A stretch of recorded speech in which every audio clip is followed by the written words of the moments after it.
Project MKUltra ran from the early 1950s to at least the late 1960s, using American and Canadian citizens as its test subjects. The published evidence indicates that Project MKUltra involved the use of many methodologies to manipulate individual mental states and alter brain functions, including the surreptitious administration of drugs, chemicals, sensory deprivation, isolation, and verbal and physical abuse. The most publicized experiments conducted by MKUltra involved the administration of LSD on unwitting human subjects, including CIA employees, military personnel, doctors, government agents, prostitutes, mentally ill patients, and members of the general public in order to study their reactions. However, the scope of MKUltra does not, however, stop. Experiments involving violent electroshocks, physical and mental torture and abuse were used in systematic manner on many subjects, including children. I remember them telling me that I was getting smaller and smaller, and I really felt myself getting smaller. And they were bringing me back in time, way back. At one point I almost felt like I was just about to be born, really that far back in memory. And they were really probing, asking all kinds of questions, and I felt I didn't have any control. I had to answer. I didn't feel I had any control. I was completely, like they had complete control over me. Although the admitted goals of the projects were to develop torture and interrogation methods to use on the country's enemies, some historians asserted that the projects aimed to create Manchurian candidates, programmed to perform various acts such as assassinations and other covert missions. MKUltra was brought to light by various commissions in the 1970s, including the Rockefeller Commission of 1975.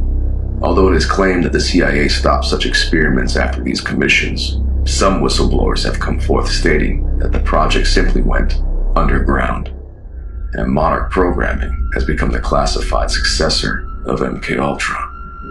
The most incriminating statement to date made by a government official as to the possible existence of Project Monarch was extracted by Anton Chaikin, a writer for the publication The New Federalist. When former CIA Director William Colby was asked directly, "What about Monarch?"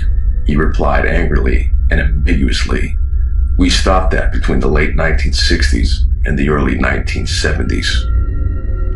Two airmen had called, or two itinerant guys had called the local sheriff and said there's a guy here that wandered out of the brush with scratches and blood, no shirt, and he doesn't know how he got here or who he is. The police came. His name was Jimmy Shaver. He was an airman. They did a search and they found the little girl's body not too far away, and she had been raped and murdered by this guy who had no memory of doing it. The guy had no history of violence. He had a couple kids, and he was a flight instructor at the school. He'd been in the military for a number of years. I think he was in his early 30s.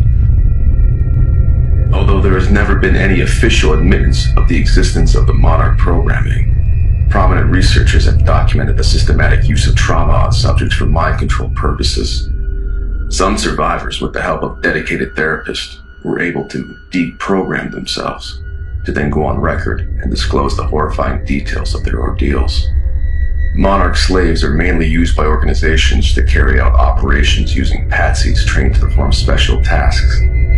They do not question orders, they do not remember their actions, and if discovered, they automatically commit suicide. They are the perfect scapegoats for high-profile assassinations, the ideal candidates for prostitution and slavery. They are also the perfect puppet performers for the entertainment industry. According to Dr. Corydon Hammond, PhD, he says, "What I can say is I now believe that the ritual abuse program is widespread, is systematic, is very organized from a highly esoteric information which is published nowhere, has not been on any book or talk show, but we have found it all around this country. People say, what's the purpose of it? My best guess is that the purpose of it is that they want an army of Manchurian candidates. Tens of thousands of mental robots who will do prostitution, movies, smuggle narcotics, engage in international arms smuggling, all sorts of very lucrative things, and do their bidding, and eventually, the megalomaniacs at the top believe they'll create a satanic order that will rule the world. Monarch programmers cause intense trauma to subjects through the use of electroshock, torture, physical abuse, and mind games in order to force them to disassociate from reality. A natural response in some people when they are faced with unbearable pain. The subject's ability to disassociate is a major requirement, and it is, apparently, most readily found in the children that comes from families with multiple generations of abuse. Mental disassociation enables the handlers to create walled-off personas in the subject's psyche, which can then be programmed and triggered at will. Trauma-based mind control programming can be defined as systematic torture that blocks the victim's capacity for conscious processing. Through pain, terror, drugs, illusion, sensory deprivation, sensory overstimulation, oxygen deprivation, cold, heat, spinning, brain stimulation, and often near death.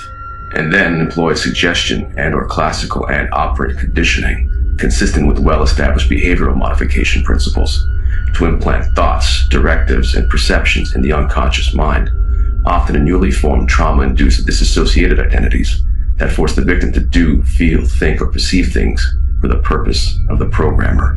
The objective is for the victim to follow directives with no conscious awareness, including execution of acts in clear violation of the victim's moral principles, spiritual convictions, and violation. Installation of mind control programming relies on the victim's capacity to disassociate, which permits the creation of newly walled-off personalities, the hold and hide programming. Already disassociated children are prime candidates for programming. Monarch mind control is named after the monarch butterfly, an insect who begins its life as a worm, representing underdeveloped potential, and after a period of cocooning, programming, is reborn as a beautiful butterfly. Some characteristics specific to the monarch butterfly are also applicable to mind control. The monarch butterfly learns where it was born, its roots, and it passes this knowledge via genetics onto its offspring from generation to generation. This is one of the key animals that tip scientists off that knowledge can be passed down genetically. If knowledge can be passed genetically, then it is important that the parents be found that can pass the correct knowledge onto those victims selected for monarch mind control. When a person is undergoing trauma induced by electroshock, a feeling of lightheadedness is evident, as if one is floating or fluttering like a butterfly. This is also symbolic representation pertaining to the transformation or metamorphosis of this beautiful insect from a caterpillar to a cocoon, dormant in activity, to a butterfly, new creation, which will return to its point of origin. Such is the migratory pattern that makes this species unique. The victim/survivor is called a slave by the programmer/handler, who in turn is perceived as master or god. About 75% are female, since they possess a higher tolerance for pain and tend to disassociate more easily than males. Monarch handlers seek the compartmentalization of their subject's psyche in multiple and separate altered personas, using trauma to cause disassociation. The basis for the success of the monarch mind control programming is that different personalities, or personality parts called alters, can be created who do not know each other, but who can take the body at different times. The amnesia walls that are built by traumas form a protective shield of secrecy that protects the abusers from being found out, and prevents the front personalities, who hold the body much of the time, to know how their system of alters is being used. The shield of secrecy allows cult members to live and work around other people and remain totally undetected. The front alters can be wonderful Christians, and the deeper alters can be the worst type of satanic monster imaginable, a Dr. Jekyll, Mr. Hyde effect. A great deal is at stake in maintaining the secrecy of the intelligence agency or the occult group which is controlling the slave. The success rate of this type of programming is high, but when it fails, the failures are discarded through death. Each trauma and torture serves a purpose. A great deal of experimentation and research went into finding out what can't and can be done. Charts were made showing how much torture a given body weight at a given age can handle without death. Due to the severe trauma induced through ECT, abuse, and other methods, the mind splits off into alternate personalities from the core. Formerly referred to as multiple personality disorder, It is presently recognized as dissociative identity disorder and is the basis for Monarch programming. Further conditioning of the victim's mind is enhanced through hypnotism, double-bind coercion, pleasure-pain reversals, food, water, sleep, and sensory deprivation, along with various drugs which alter certain cerebral functions. Disassociation is thus achieved by traumatizing the subject, using systematic abuse, and terrifying occult rituals. Once a split in the core personality occurs, an eternal word can be created, and altered personas can be programmed using tools such as music, movies, and fairy tales. These visual and audio aids enhance the programming process. Created alters can then be accessed using trigger words or symbols programmed into the subject's psyche by the handler. The levels of Monarch programming identify the slave's functions and are named after the EEG brainwaves associated with them. Regarded as general or regular programming, Alpha is within the base control personality. It is characterized by extremely pronounced memory retention, along with substantially increased physical strength and visual acuity.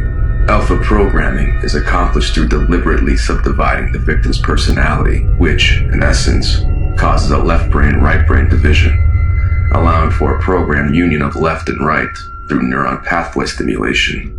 Beta is referred to as sexual programming.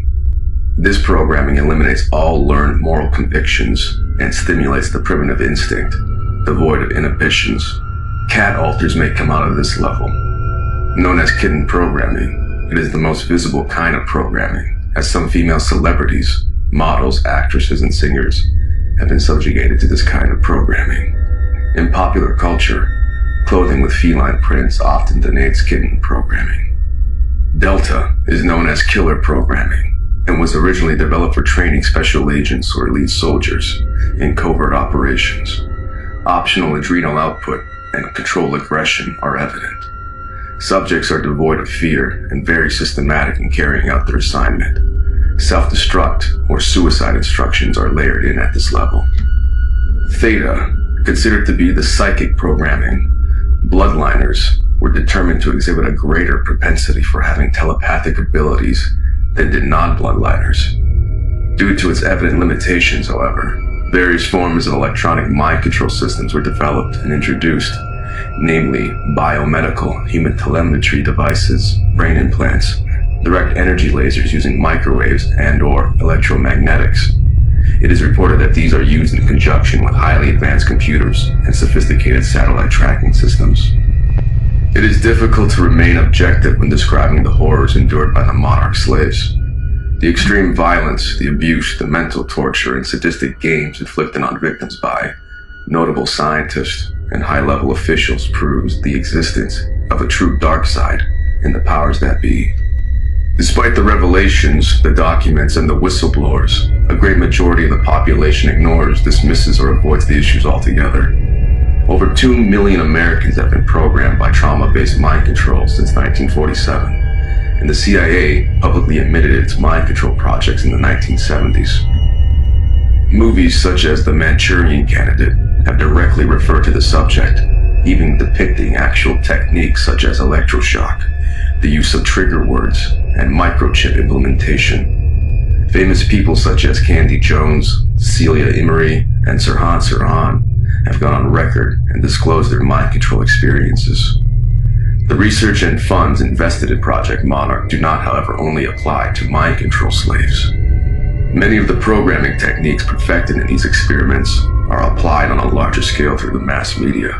Mainstream news, movies, music videos, advertisements, and television shows are conceived using the most advanced data on human behavior ever compiled. A lot of this comes from the Monarch programming itself. We want to be sure that this country stays free, and that means that any spy agency continues to be outward looking, to spy on foreigners, but not to be spying on Americans or not to be trampling upon the laws and constitutional rights of American citizens. That would be its purpose, and in the long run it would contribute to public confidence in the CIA and make for an efficient intelligence agency operating within the law.